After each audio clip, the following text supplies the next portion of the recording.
Bom dia a todos. É com muita alegria, com muita satisfação, que nós nos encontramos hoje, nessa manhã, ensolarada, pela primeira vez, no Núcleo Paulo e Estevão, no Lar de Teresa. Que essa energia proveniente da prece permaneça entre nós, para que não apenas os nossos pensamentos, não apenas a nossa mente esteja receptiva, mas principalmente os nossos corações.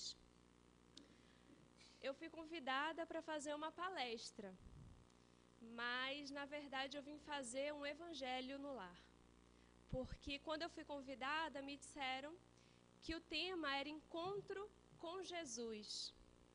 E aquele encontro que fazemos, sempre que nos reunimos, semanalmente, algumas pessoas até diariamente nos seus lares, para fazerem o evangelho no lar, ou como alguns chamam, o culto do evangelho no lar, este é certamente um encontro com Jesus muito especial, que fazemos com as nossas famílias.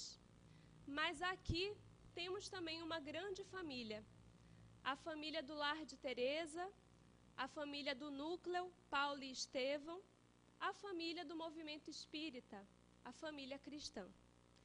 Então, como todo o livro, como certamente todos aqui já sabem, são reflexões feitas num evangelho no lar, evangelho com a presença física de Jesus, realizado na casa de Simão Pedro ou na casa da sogra de Simão Pedro.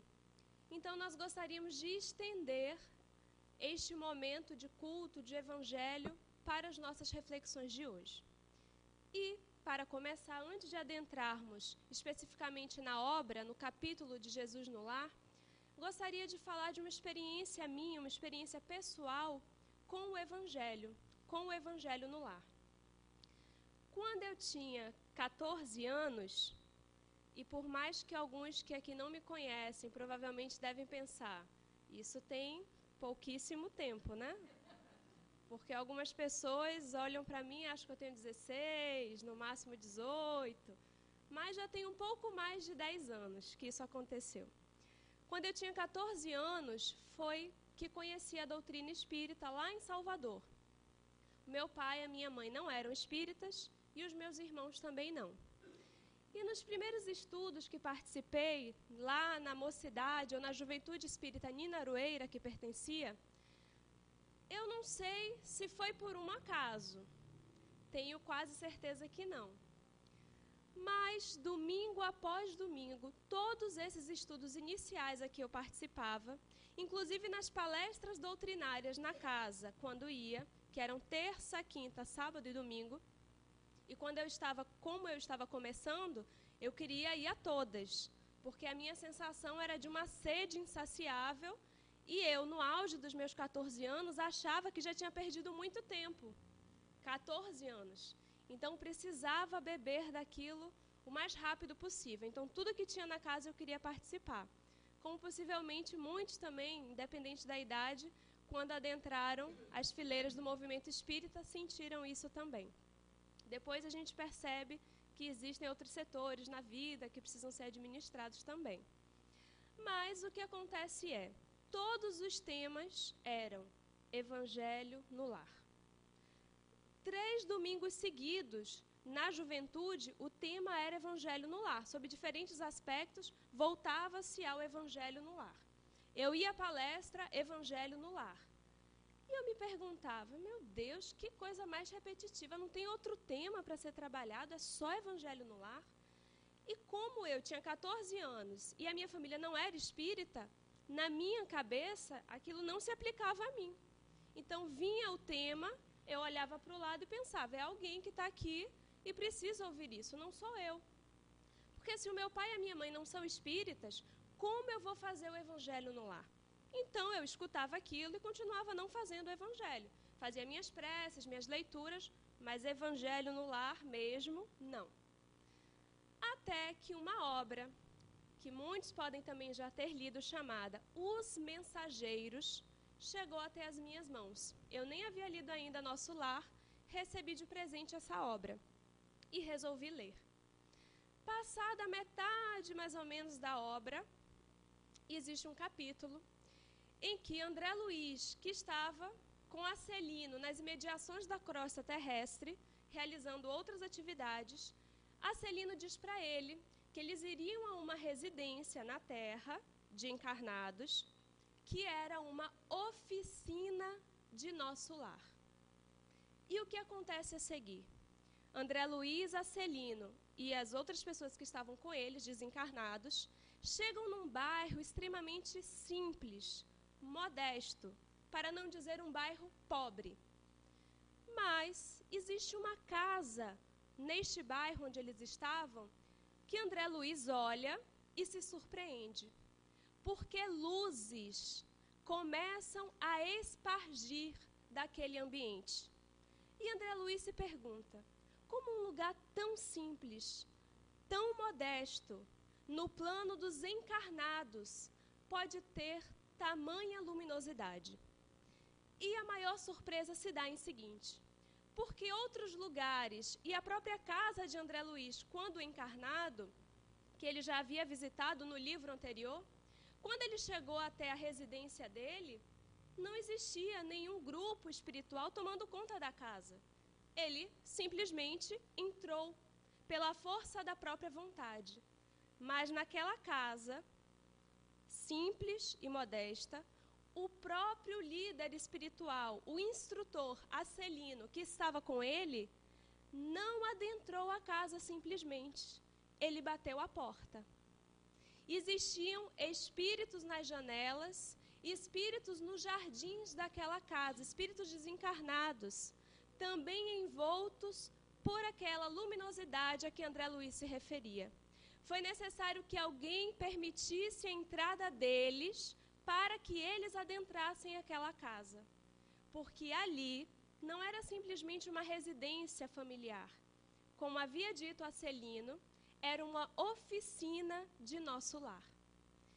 E lá dentro, naquela casa, não existia nenhum espírito conhecido, encarnado pelo movimento espírita, nenhum palestrante renomado, nenhum médium procurado pelas multidões, apenas uma dona de casa, viúva, com seus filhos. Essa dona de casa estava no sofá, costurando. Uma das filhas, a mais velha, com aproximadamente 16 anos, estava à mesa também costurando, e os outros filhos, crianças, faziam as tarefas de casa. E sem que eles tivessem noção, a espiritualidade se utilizava daquele ambiente para as suas tarefas, para o seu repouso, porque era uma das poucas casas, porque não são muitas nessas condições, na crosta terrestre, capazes de ser oficinas de nosso lar, capazes de abrigar trabalhos espirituais. E aqui nós sabemos que essas oficinas, nesse caso, eram de nosso lar, mas não existe apenas esta colônia espiritual. Existem muitas outras. Nosso lar é uma das poucas que nós temos mais descrições. Mas em todas as localidades existem hospitais espirituais, colônias espirituais, cidades espirituais. Por mais que muitos de nós, morando às vezes do outro lado do país ou até em outros países, quando pensamos em desencarnar e ir para um lugar bom, pensamos em nosso lar. E esquecemos que nosso lar não é nem a melhor possibilidade para nós irmos. É apenas uma colônia transitória. Existem outras localidades muito melhores, inclusive. Mas se formos para alguma parecida, certamente está ótimo. Mas o que acontece? Naquele dia, estando André Luiz lá, o que ele presencia? Um evangelho no lar.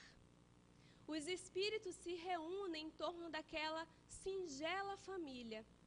E o que André Luiz descreve nessa obra, quem não teve oportunidade de ler, eu convidaria a leitura, e quem já leu, eu convidaria a releitura, é algo que fala profundamente aos nossos corações.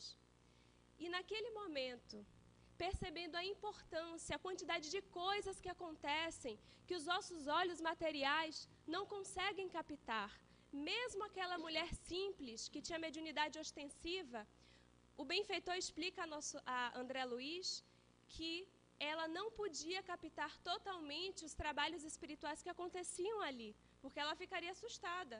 Ela não conseguiria dar conta das suas atividades rotineiras, vendo espíritos para cá, espíritos para lá, espíritos sendo atendidos, outro descansando, outro lendo, outro trabalhando. Aquilo acabaria criando um tumulto para a vida da médium. Então ela via 1/20 do que acontecia. E ainda assim captava a presença dos espíritos. Será que nós já paramos para imaginar o que está acontecendo nesse ambiente, nesse instante? Quantos trabalhos espirituais estão sendo realizados aqui, agora? Porque achamos que os trabalhos de cura espiritual são realizados apenas em locais que têm uma plaquinha de hospital espiritual, que tem algum médium especificamente para a cura, e não percebemos que isso acontece aqui e agora. Não percebemos que isso pode ser promovido nas nossas casas, quando nós nos reunimos para o estudo, para o encontro com Jesus.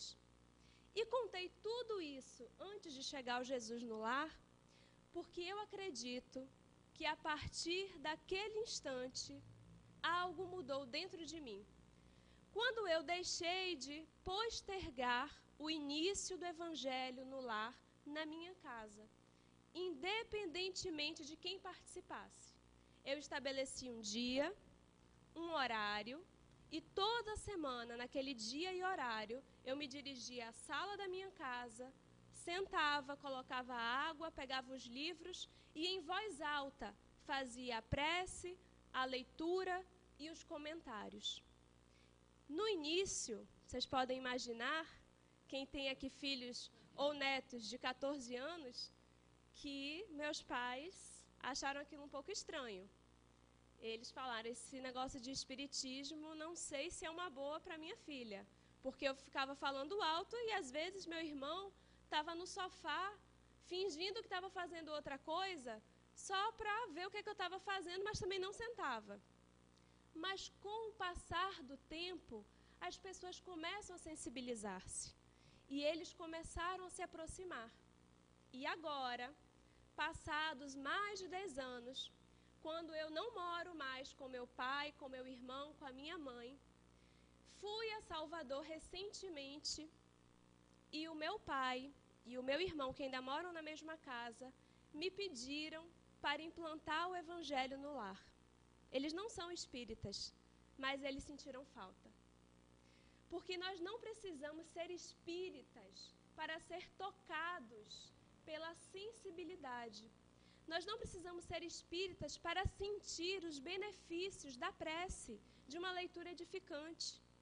Então, se os nossos familiares não são espíritas, se nós mesmos, porque pode existir alguém aqui que não seja espírita, leiamos o Novo Testamento, leiamos até mesmo o Antigo Testamento e Salmos, a experiência dos profetas. São tantos relatos que nos engrandecem.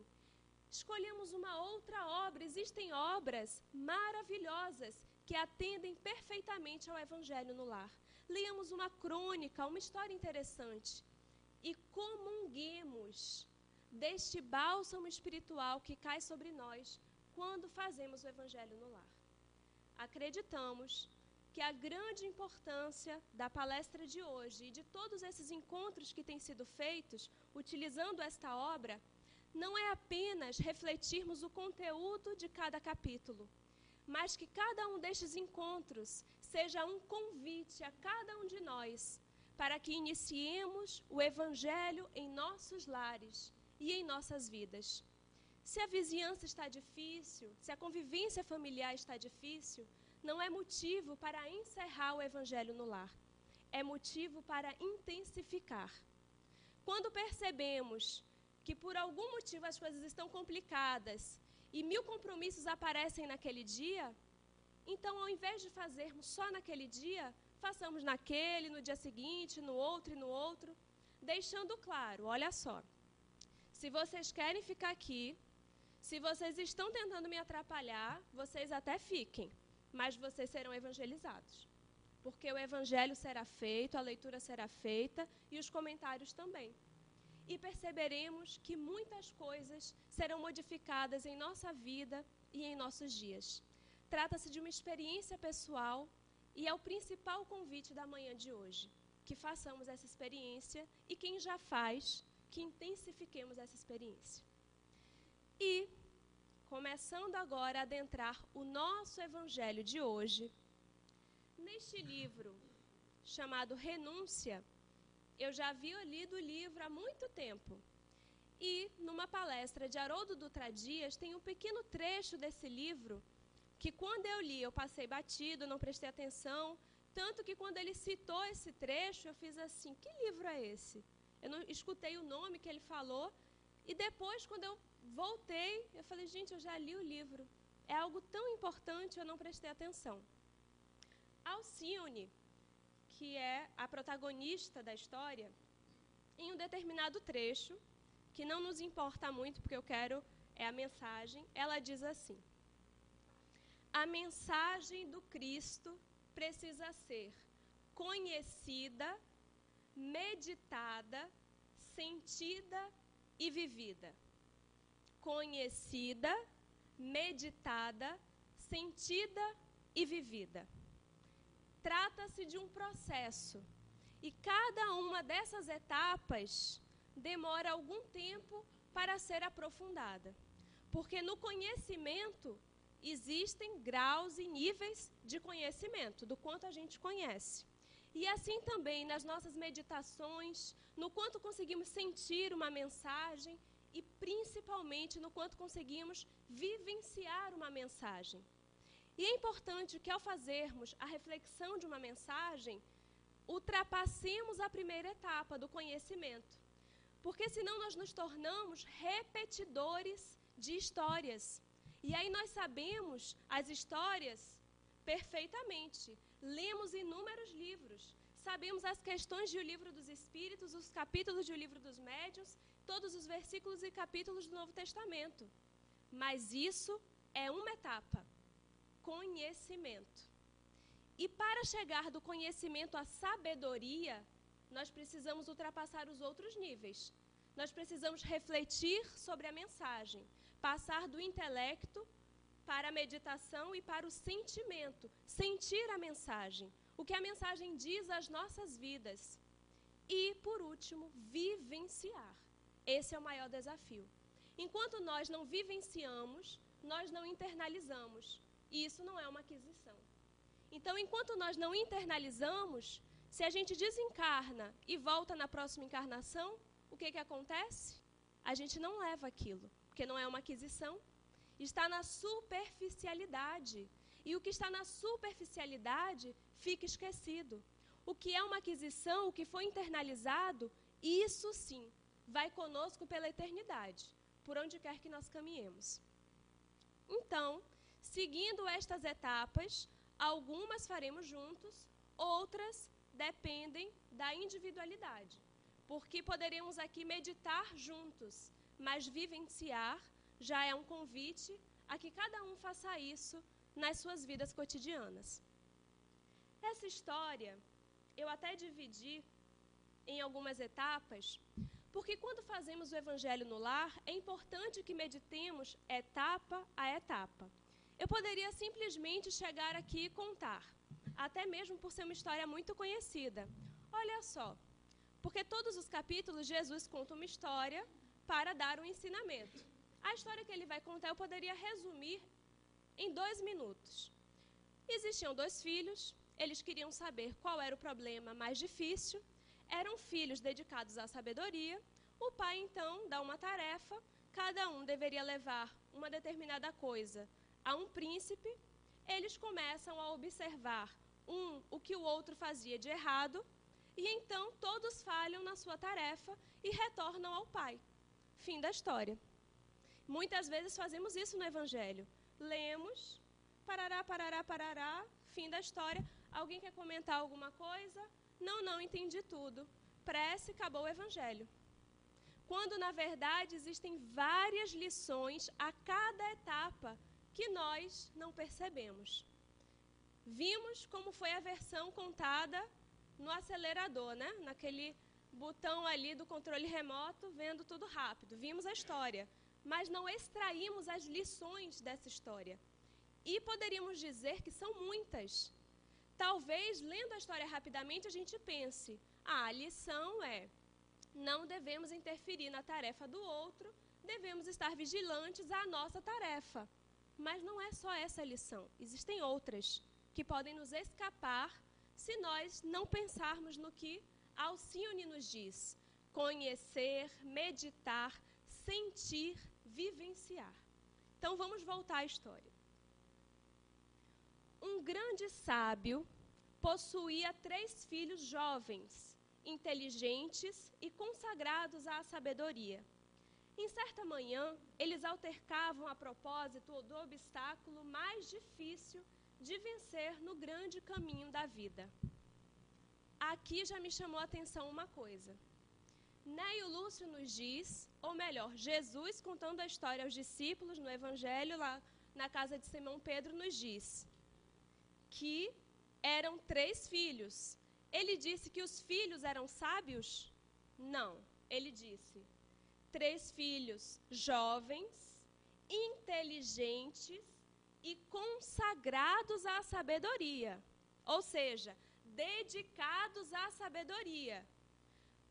Se eu estudo muito o Espiritismo, estou dedicada a esse conhecimento, isso me torna uma pessoa sábia? Não.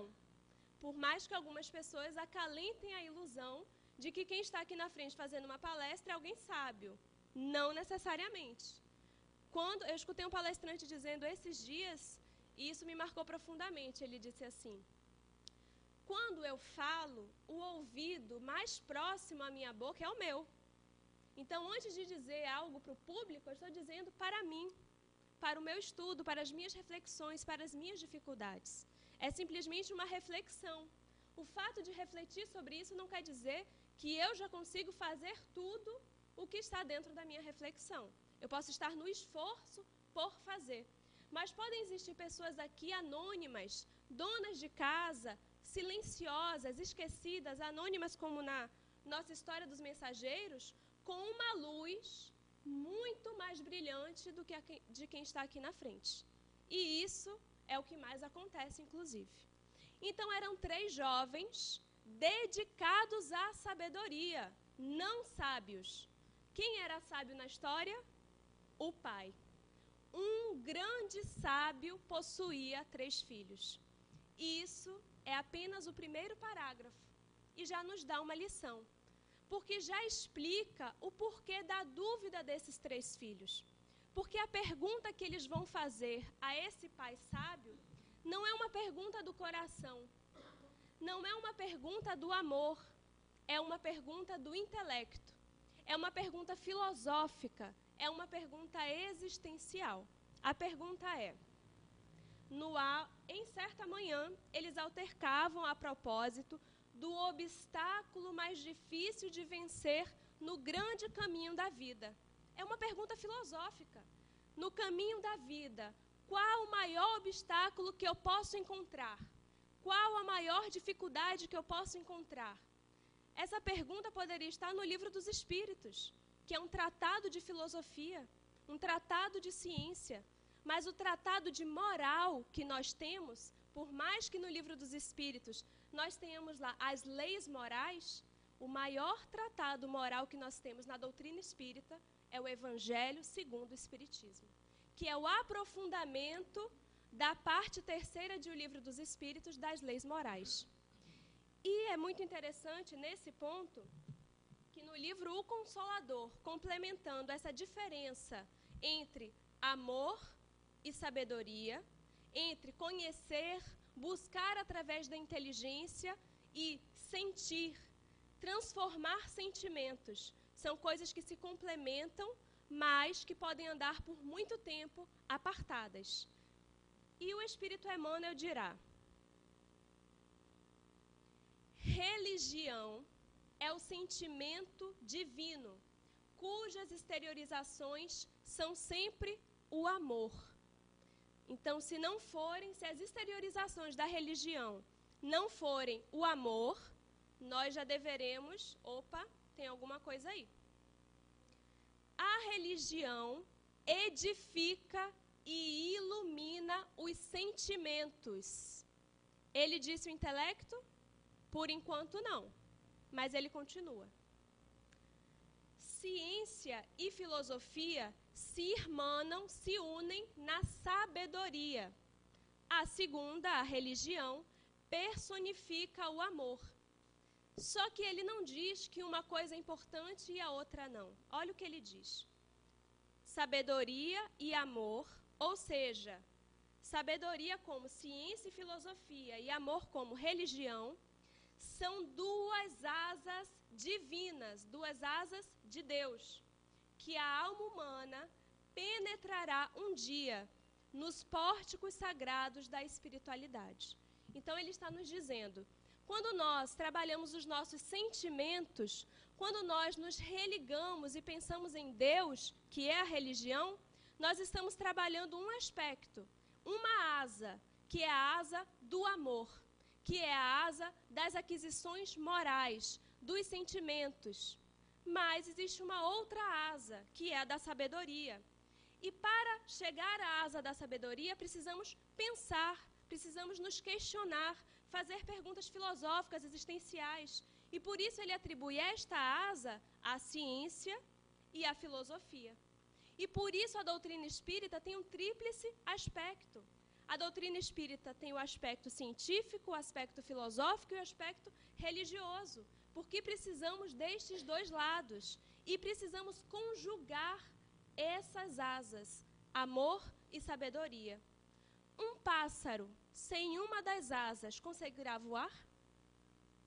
Não, não conseguirá. Um avião, se ele estiver também com uma das asas prejudicada, o que possivelmente acontecerá se ele já estiver voando, é que ele vai começar a cair. Então, nós não podemos escolher uma coisa em detrimento da outra. Muitas vezes, em uma das encarnações, nós potencializamos um dos lados. Então, existem pessoas dedicadas à ciência, que emanam nos domínios da mediunidade, chamará de sacerdotes da ciência. Eles estão naquela encarnação mais dedicados à sabedoria. E isso, na verdade, se transformará em sabedoria, não ficará apenas na superficialidade do conhecimento, se ele verdadeiramente aprofundar nisso. Se ele não apenas se questionar e ficar, porque muitas pessoas estudam, se questionam, mas não aprofundam. Outros missionários, como Irmã Dulce, Madre Teresa e tantos outros, estavam pouco pensando em ciência, mas estavam mais dedicados naquela oportunidade à asa do amor.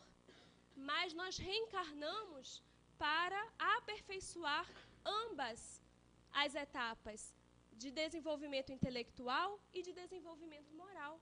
E a doutrina espírita nos oferece o caminho perfeito para isso, porque conjuga. No Evangelho nós temos um tópico, aliança entre ciência e religião. Então não é mais possível que nas casas espíritas nós separemos as coisas como se elas não pudessem se comunicar. Deixemos isso para os que não conhecem esse aspecto, para os que não leram o Evangelho. Mas continuemos na nossa história. Vimos então que os filhos não eram sábios, e isso é importante para a nossa história. No auge da discussão, prevendo talvez consequências desagradáveis, o pai, benevolente, chamou-os a si e confiou-lhes curiosa tarefa. Aqui nós temos outra lição. Quantas vezes nós percebemos na própria casa espírita que uma discussão não vai chegar a lugar nenhum? Às vezes até planejando uma atividade espírita. Nós sentimos nitidamente que os benfeitores já foram embora da reunião. E simplesmente, por uma questão egóica, por queremos mostrar que o nosso ponto de vista é o correto, que somos os detentores da verdade, nós insistimos naquele ponto. Chegamos a machucar companheiros nossos, simplesmente para impor as nossas ideias. E o que o sábio faz aqui? Porque o pai era sábio. Percebendo que os dois estavam Eu acho que o problema mais difícil é esse, o outro. Eu acho que o obstáculo é esse, mas eu estou com a razão.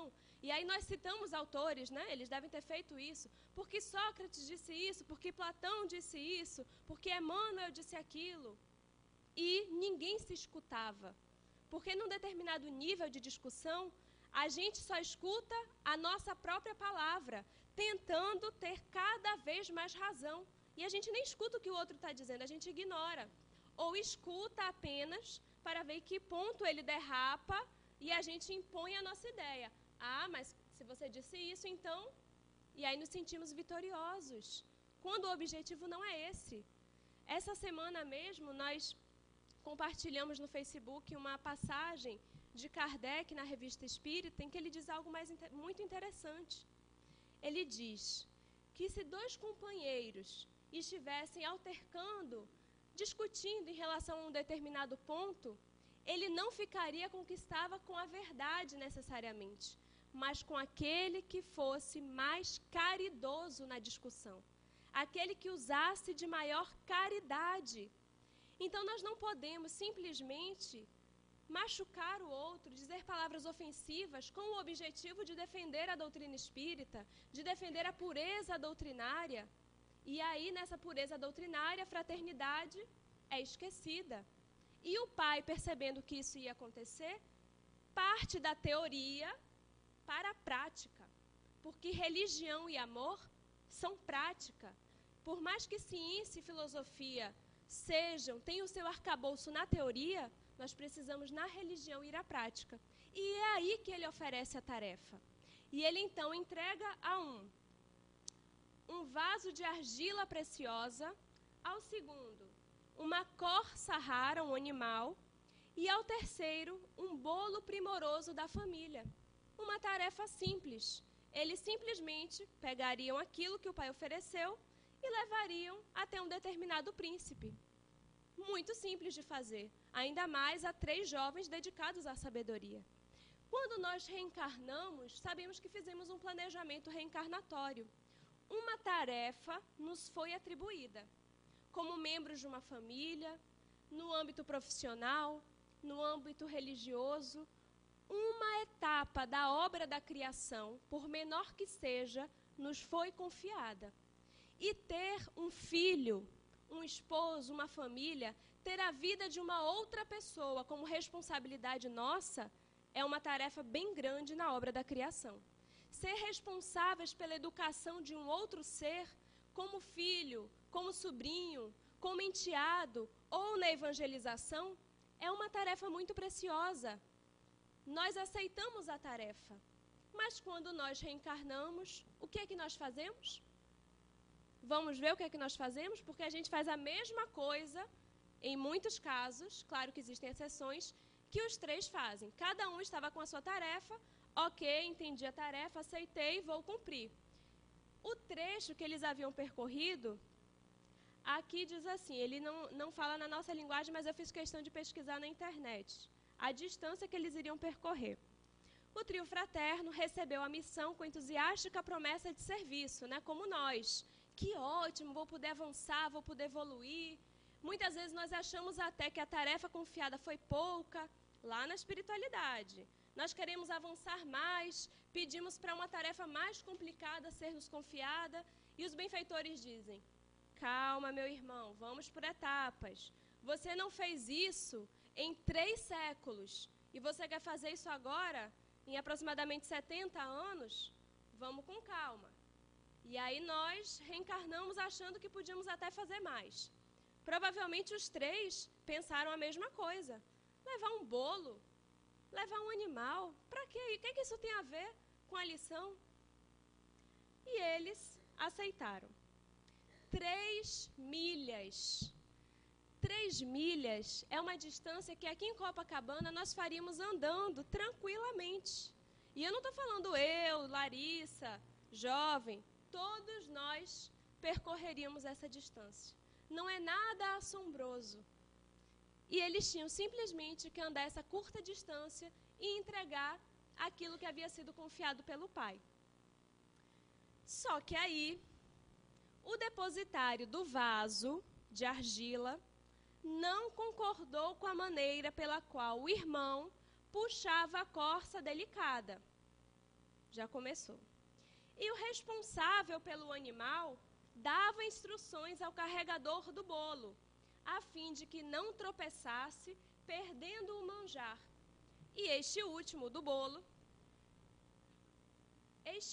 aconselhava o portador do vaso valioso para que não caísse. Ou seja, cada um, apesar de toda a dedicação à sabedoria, quando convidados à prática, ficaram desatentos à tarefa que lhe foi confiada e muito atentos à tarefa que foi confiada ao outro. E isso acontece quando nós reencarnamos. Na nossa família, por exemplo, estamos muitas vezes tão preocupados com aquilo que o nosso irmão precisa fazer, com aquilo que é tarefa do nosso pai, com aquilo que é tarefa da nossa mãe, ou até mesmo como pais, ficamos tão concentrados nas tarefas dos nossos filhos que esquecemos da nossa tarefa. E falando um pouco nesse aspecto de um trabalho que é de psicologia sistêmica, que é quando trabalha toda a família e não cada membro, muitas vezes uma família chega ao consultório com a seguinte queixa: na família está tudo ok, apenas o filho é extremamente complicado, desobediente, tem notas baixas e tal. Nós não queremos, a família toda vai para a terapia, nós não queremos mudar mais nada na família, apenas este ser. Só que a família é uma engrenagem. O que acontece numa engrenagem? Se uma peça começa a girar, ela mobiliza todas as outras peças. E sabe o que eu já vi acontecer muitas vezes? Quando a criança começa a modificar o seu comportamento, a família vai embora da terapia. Por quê? Porque não tem como mudar um ser da família sem modificar toda a estrutura familiar. Porque cada um de nós desempenha um papel na nossa família, porque os outros entes familiares desempenham outros papéis. Se eles mudam o comportamento deles, seremos convidados a modificar o nosso. Quando eu comecei o evangelho na minha casa, isso aconteceu. Eu simplesmente comecei o evangelho, mas todos foram convidados a deslocar-se dos seus lugares. Em um dos casos que nós acompanhamos, o problema era: a criança não aceita dormir no próprio quarto. Ela quer dormir sempre no quarto dos pais. O problema era esse. E a criança voltou a dormir no próprio quarto. E sabe o que aconteceu? O casal se separou. Porque eles não tinham mais a criança para esconder os próprios problemas, para camuflar a relação que aparentemente estava bem. Quando a criança saiu de cena, eles precisaram entreolhar-se e viram que não havia mais nada. Então, quando nós reencarnamos como eles, temos a nossa tarefa e começamos a prestar atenção na tarefa alheia, nós começamos a descuidar da nossa. E isso, prestar atenção à nossa tarefa, não é falta de caridade, não é egoísmo. É diferente nós estarmos receptivos quando o outro nos convida, quando o outro precisa de ajuda. Isso é uma coisa. Mas nós começarmos, como acontece na história, eu estou segurando o bolo e começo a ficar preocupada com o animal que o outro leva, com o vaso que poderia ser melhor carregado, intimamente o que é que nós pensamos? Se eu estivesse levando o animal ou se eu estivesse levando o vaso, eu faria melhor. E isso é o que, senão orgulho e vaidade? Essa é a reflexão da nossa história. Nas nossas vidas, e isso acontece muito na casa espírita, nós chegamos, uma tarefa nos é confiada. Muitas vezes o nosso pensamento é, principalmente se nós viemos de uma outra casa, em que, por exemplo, fazíamos estudo ou evangelizávamos, e aí a pessoa responsável pela casa nos diz, aqui o que nós estamos precisando é de alguém para chegar mais cedo, arrumar as cadeiras, colocar água, organizar os livros. Aí nós pensamos, se nós não dissermos, que às vezes a gente não diz, porque o senso crítico já alerta, mas ainda pensa, poxa, mas eu vou acordar cedo, sair da minha casa, para chegar lá, arrumar cadeira, botar água, não tem outra pessoa para fazer isso? Não tem um funcionário para fazer isso? Para limpar? Porque a gente esquece que tudo aqui precisa de manutenção.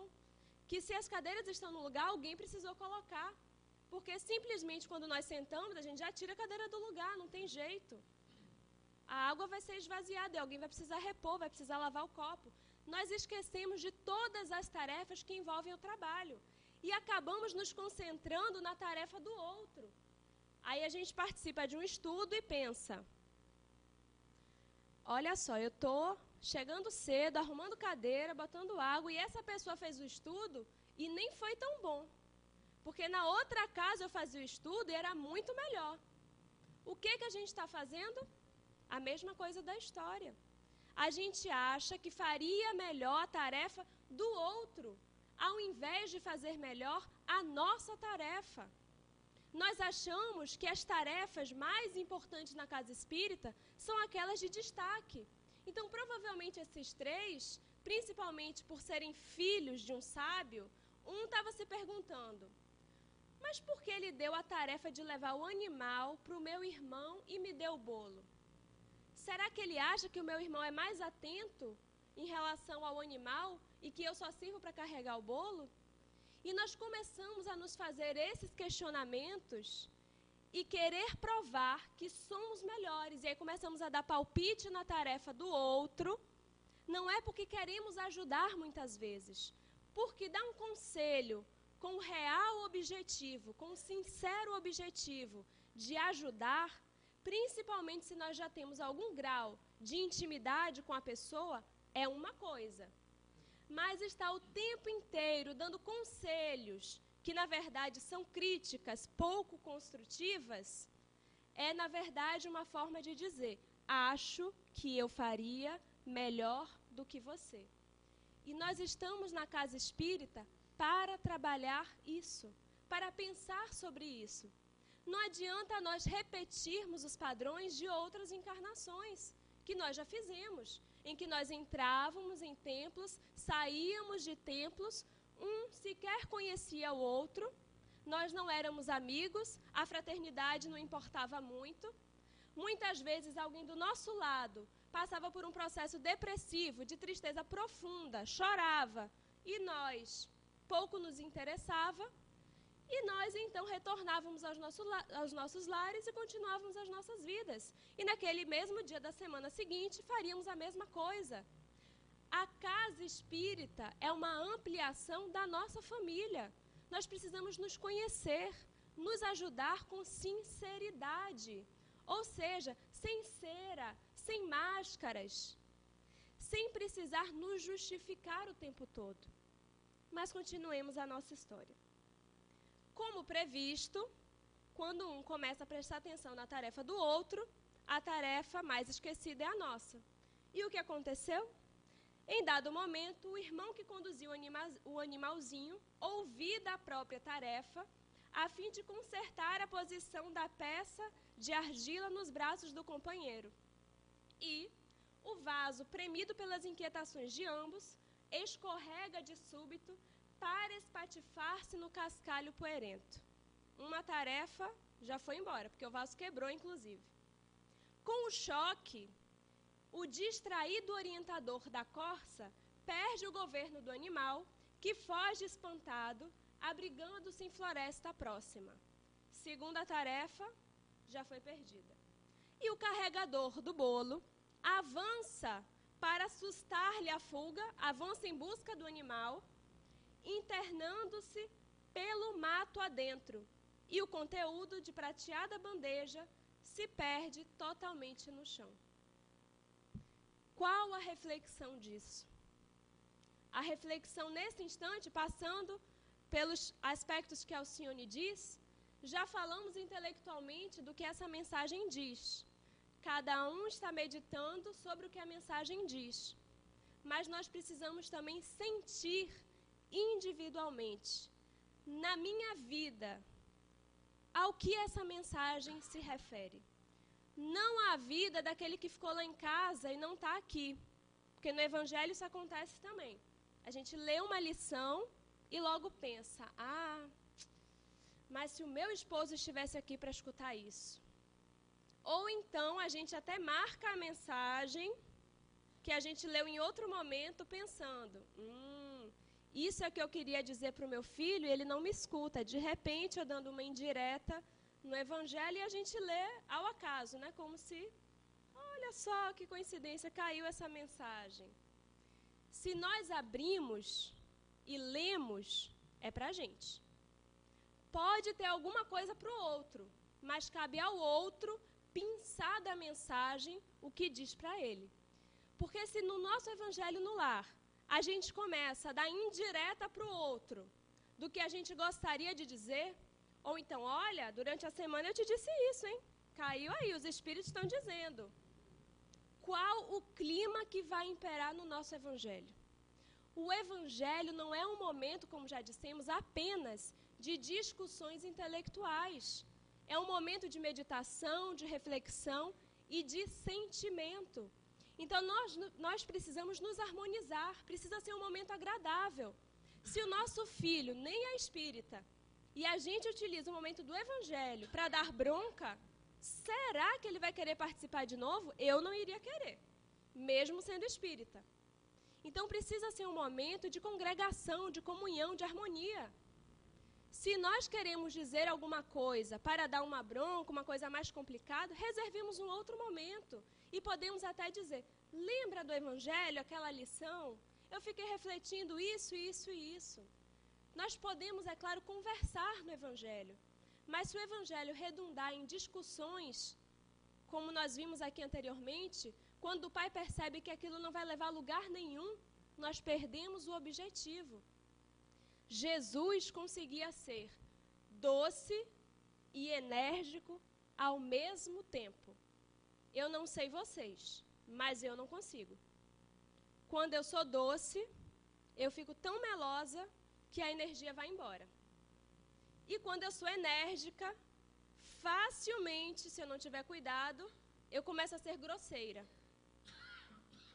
E quando nós, com os nossos filhos, ou até com os nossos pais, queremos dar uma lição, normalmente nós somos enérgicos, contundentes. E aí os nossos filhos se assustam. Esse é o cuidado que precisamos ter. Jesus já equilibrava isso. O nosso esforço é por equilibrar, mas não conseguimos ainda. Então, se percebemos que vamos desarmonizar o ambiente, fiquemos com Kardec, com a caridade, com cuidado.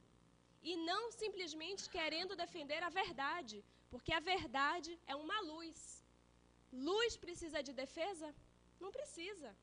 Quando o sol quer, ele aparece. Alguém aqui consegue esconder o sol? Não. A verdade é um sol. E ele aparece. Nós não precisamos sair por aí como detentores ou defensores da verdade. A doutrina espírita não precisa de defesa. Não achemos que nós somos a tropa de elite responsável pela defesa da doutrina espírita.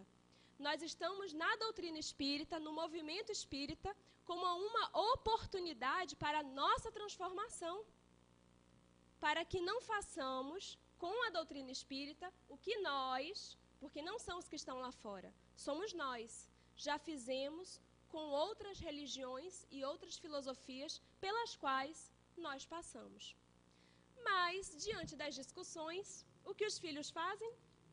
Eu pensei, já que eles fizeram besteira e eles são congregados à sabedoria, no mínimo, eles vão reconhecer que erraram. Mas será que é isso também que a gente faz? Vocês acham que quando a gente chega no plano espiritual, que a gente percebe, a consciência aclara um pouco, e a gente percebe os nossos equívocos, vocês realmente acham que a gente se arrepende de tudo assim de imediato? Não.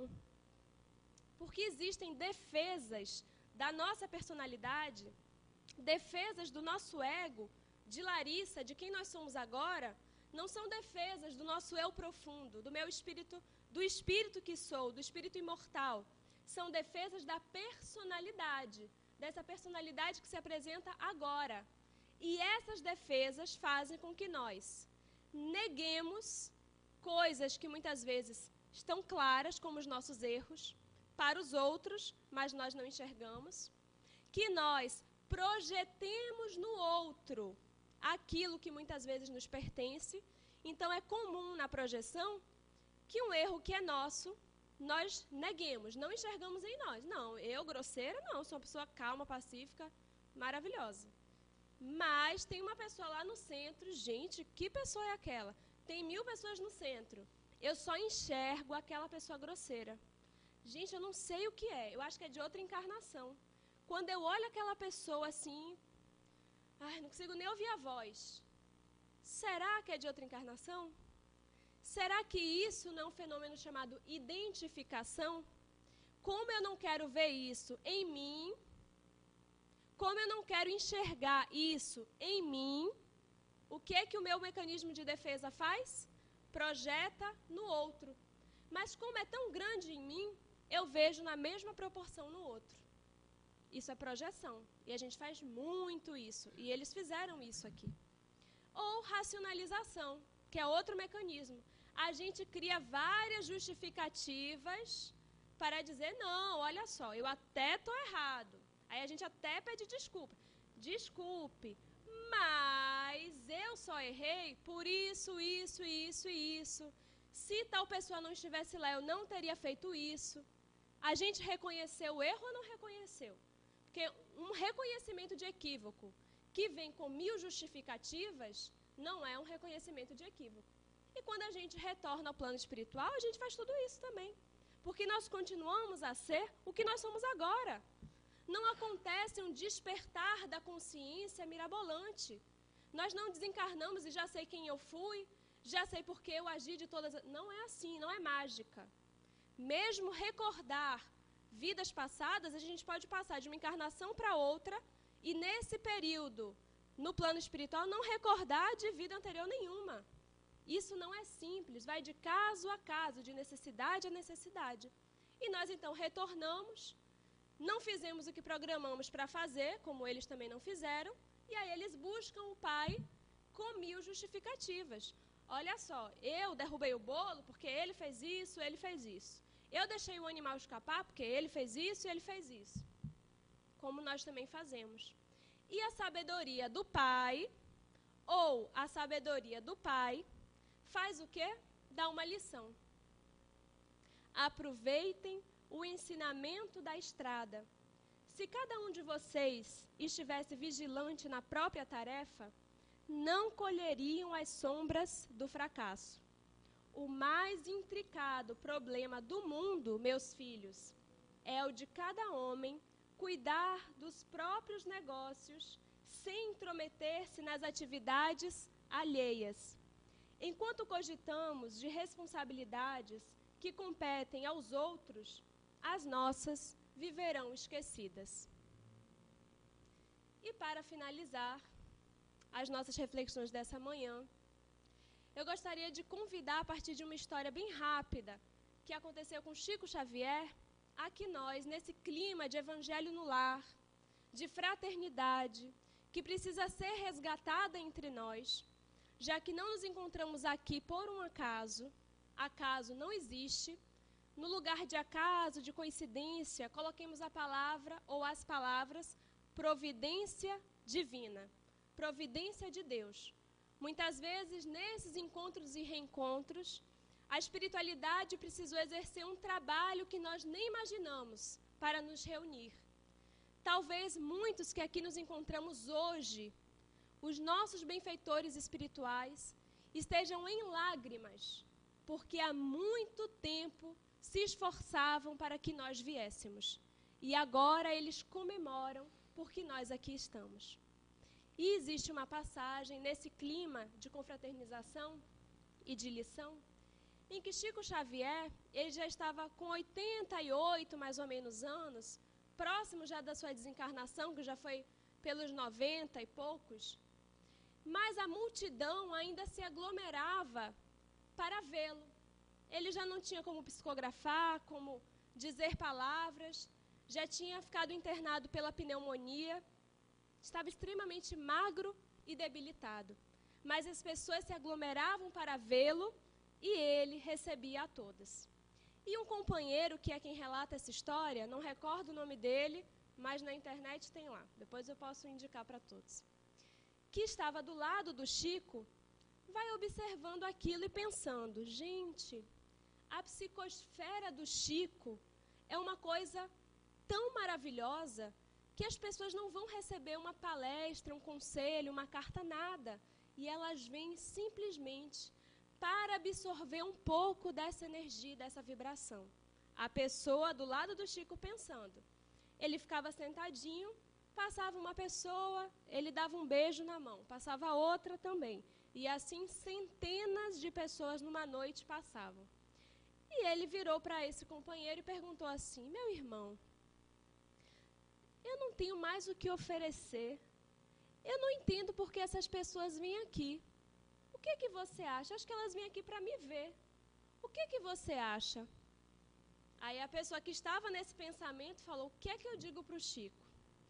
Porque ele é de uma simplicidade tão grande que se eu disser o que eu estava pensando, Chico é a sua psicosfera. A pessoa diz, eu temia ferir a humildade dele. Então eu não sabia o que dizer. E a pessoa diz assim, depois de muito pensar, Chico esperando ainda a resposta, o companheiro diz, Chico, eu acho que eles estão com saudade de Jesus. E Chico balança a cabeça. Quando já varava a madrugada e a última pessoa se aproximou, e eles já estavam fechando as portas, esse companheiro olhou para o Chico e percebeu que os lábios dele sangravam. É uma pele já fina pela idade, ele já debilitado. Ele havia dado um beijo nas mãos de centenas de pessoas que haviam passado por ali. E esse companheiro disse, Chico, por que você precisa beijar as mãos deles? Você está machucado. E o Chico diz, meu irmão, eu preciso beijar as mãos porque eu não tenho como me abaixar para beijar os pés. Meus irmãos, se nós não estamos ainda na etapa do Chico, de Jesus e de tantos benfeitores da humanidade que já possuíam esse desprendimento, essa fraternidade, esse amor, capazes de beijar os nossos pés, capazes de não nos julgar, de nem precisar nos perdoar porque não se ofendiam, que nós iniciemos com pequenos atos de fraternidade espontânea. Que o movimento espírita, no núcleo Paulo e Estevão, não seja simplesmente uma sala de reuniões onde viemos estudar, mas que seja um reencontro de almas, onde viemos confraternizar, que possamos sorrir mais, abraçar mais, nos preocupar com as dores dos nossos companheiros, que sejamos aqueles que compreendem mais, e se assim o fizermos, os nossos elos estarão tão fortalecidos que não haverá brecha, porque até mesmo os espíritos que buscarem nos atingir, que buscarem as nossas fragilidades, serão envolvidos por esse amor. Porque não há um ser na terra, por mais perverso que pareça, que passe incólume ao amor. Todos nos sensibilizamos. Muita paz para todos.